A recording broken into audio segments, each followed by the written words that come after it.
Sandukan na at makakain na. Ayan.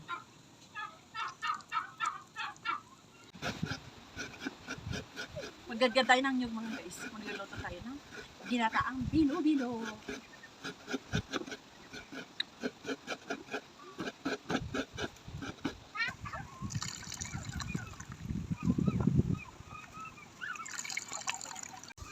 At syempre, buhay probinsya tayo mga guys. Ayan, nag-DIY na naman ako ng strainer. Yan mga guys, yung sa palatang ng nyug. Yan, mas maganda nga gamitin yan mga guys. Ayan.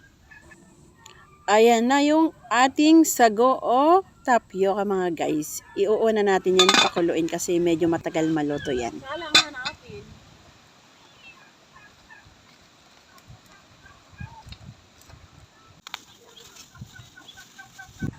At habang niluluto natin ang sago mga guys, ayan, gagawa ako ng bilo-bilo. Malagkit yan mga guys.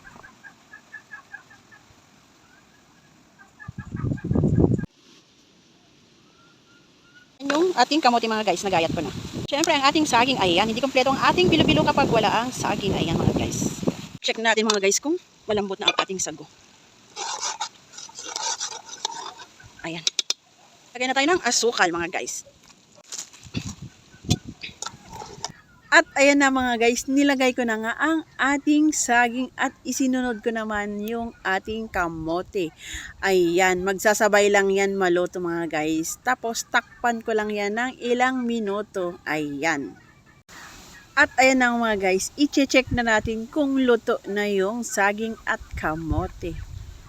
At dahil naluto na ang ating saging at kamote, isusunod naman na natin ang ating malagkit mga guys na binilog ko. Ayan, takpan muna natin saglit mga guys. Pag lumutang na yung bilo-bilo na yon, ibig sabihin luto na siya. Ayan. Tingnan na natin mga guys kung luto na. Ayan.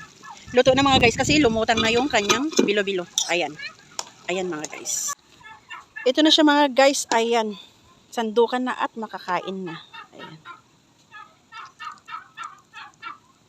Apat lang ang kanyang ingredients mga guys. Saging, sago, yung bilo-bilo at yung kamote. Yun lang ang kanyang ingredients mga guys.